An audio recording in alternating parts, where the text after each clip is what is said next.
All right, today I'm here with Jack Taylor, and by the look of case of medals that you have, you served in the Korean War, is that correct? That is correct. What years? 1950. Wow. Right. Did you get in right after high school? Pretty much so, yes. Was it the Army? Air Force. Air Force. Okay, cool. And so I'm assuming you signed up to serve in the Air Force. Yes, right? Any particular reason you picked the Air Force? Well, my uncle was a colonel in the Air Force. Oh, wow, okay. And flew the Susie Q. Okay.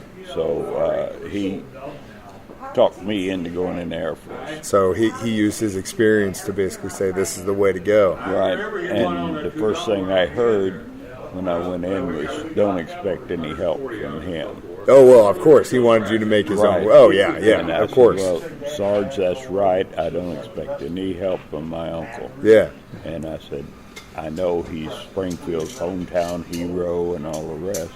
I said, but I am going to make mine on my own. That's cool. Right. So what was your job in the Air Force? I was a radar gunner. Well, I was a gunner on a B-29. Okay. And waist gunner. Okay.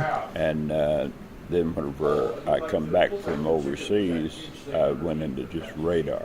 Okay. So I was a radar operator. And that's, I've actually, I want to say I took a veteran out to lunch, and he was a radar operator early on, probably in the early, because, Korean War, radar was still relatively new, and the technology was relatively new. So you had a bunch of guys that was learning new technology, but now it's completely different. We're in GPS and all that stuff, and satellite and all that stuff, which is just crazy, the development of how that stuff goes. Right. So you said B-29? B-29, right. How many did you fly? How often did you fly? Pardon? How often did you fly? Well, let's see. Whenever I went overseas, it was about every other day. Wow. And we had a lot, and did a lot of gunning. And we'd go over an enemy village, and I always kind of got to me thinking about those people that could be innocent in some of those huts down there. And so I'd say, Captain, I said, now, when I clear my guns into those huts down there, I said, am I killing innocent people? He says, don't think of it that way. You're killing the enemy. And he said, so don't feel bad about what you're doing. So I said, well, it kind of worries me that there might be some innocent people, kids and everything else in those huts. And he says, well, you fire off a few at the huts and see what happens.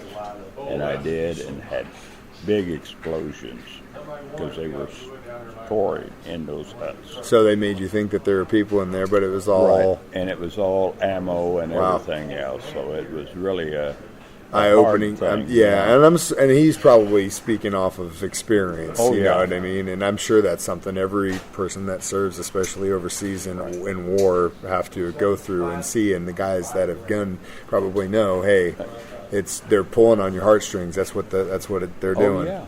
Yeah. Wow, that's incredible. It was really something, and I trained my guns down, and I had a red button, to fire off. The waist and both sides and the belly and the tail. So I'd put them down, and of course on the waist guns were 50 caliber, and the tail and nose and belly was all 30 caliber. Okay. So you keep calling it waist gun. That's what it is? That's what it's called? What is that? Well, that was B-50, well, not B-50. That was 50 caliber on each side of the plane. Okay. And that was, the main front facing, I'm assuming. The front was a 30. Yeah. And the tail was a 30, and the belly was a 30. So where would you be in the B-29 to be able to see? Because you had control over all those guns, right? Right. So where would they put you in the plane to see? Because you would have to orientate yourself, I'm assuming, everywhere. Well, I would be in what they call the waist gunner position. So I would have a flat platform with buttons, and the red buttons were live ammo. Uh-huh. So, you'd fly over an enemy village or something, and, I'd say, "Sir, permission to clear my guns." And he'd say, "Well, go ahead, Jack." So I'd hit that red button. Wow. And I'd thought to myself several times, I wonder if there's innocent people. Yeah. But then we'd get those big explosions for when I'd hit a hut that was loaded with ammo, and we'd get a big explosion. And he says, "Well, see there, don't feel bad." Yep. Wow. He said, "You're doing your job and you're getting them." That's good. "Okay, sir, thank you." Wow. And my uncle told me one time I met with him in San Francisco. And like I say, he was a colonel and I had 2 little stripes. And he said, "Well, Jack," he said, "I hear you're doing a pretty good job." And I said, "Well, okay, Uncle Felix." I said, "Thank you." And he says, "Well," he said, "I'll let you know when you come in that I couldn't be any kind of an influence for you." And I said, "Well, Uncle Felix, the only influence that you've been for me is to tell me to do my job." So I said, "I did my job." So it was sad, and here we were in South Korea, and of course North Korea was the enemy. Mm-hmm. And I thought, how do these people handle that? Because you'd think Korea's not that big of a place, that some of them would have relatives living They in do. North Korea. Still. Yeah. And so he said, "Don't consider it that way." And he said, "You just do your job." And I said, "Okay."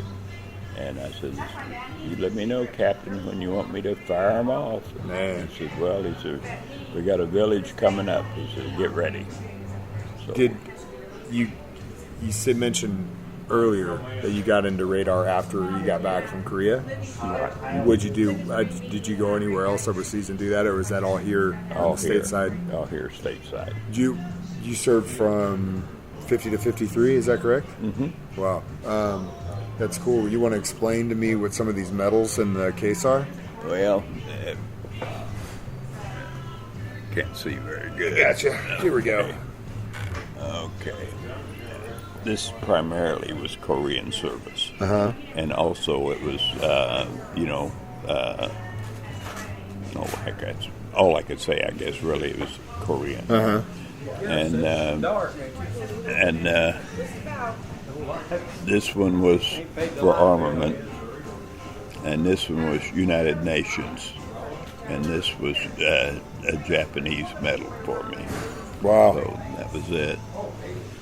I got, I think, 10 altogether, and all I got now, I didn't finish getting my medals, which I should do, I guess, because I'm supposed to have 10. Oh, wow. And that's only, 7 there, I think. Yep, you're right. That's incredible. Well, thank you for sharing those with me. Jack, thank you so much for your service. Well, and you're more than welcome. thank you for coming to lunch with me today, sir. I really appreciate it. Well, I sure appreciate coming with you. And I like your hat. Thank you. Or Go cap, Chiefs. I should say.